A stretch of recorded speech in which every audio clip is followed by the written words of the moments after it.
What year was the garage built? No, the garage was built in 1908, and it replaced the carriage house that was located just west of here, and that's where Edison originally kept his cars. And he got his first electric car in 1897, and this charging station may have actually, my understanding is, been originally installed in the carriage house next door, and then installed here when the garage was finished in 1908. Edison had already had a number of electric cars. His first car he ever owned was actually a 1897 Columbia Electric, and so he would have needed something like this from the very beginning to charge the batteries of his car before every use. And he really hoped that this would be a real growth industry in the 20th century. Like cars, thought electric cars were really the way to go. It would also be good for the electric companies because during off hours, after everyone went to bed, and 100 and some years ago, people went to bed much earlier than they do now.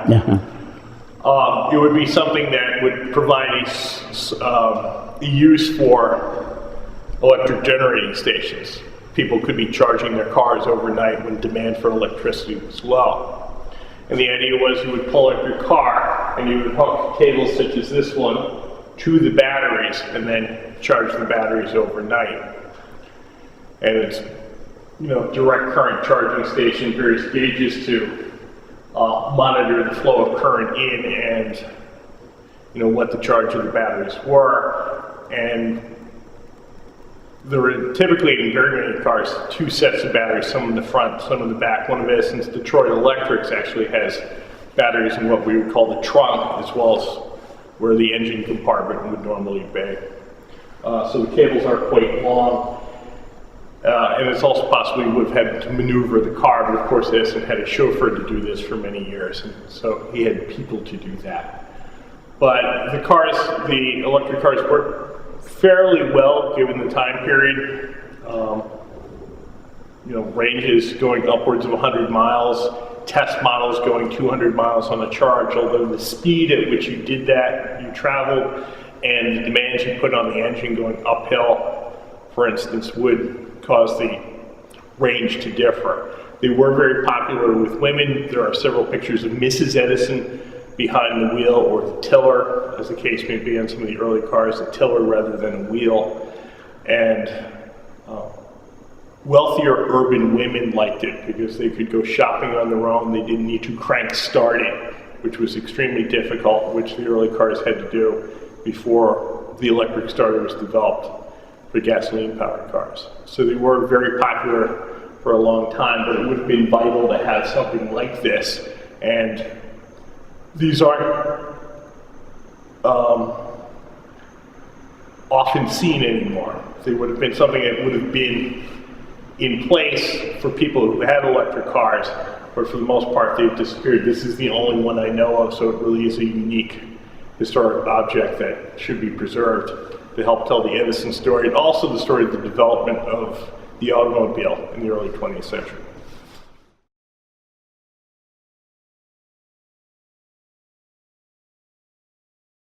Well, through the years, yes, there have often been people, well-meaning people have often attempted to do things with the best of intentions that in retrospect it would have been best if they had not done.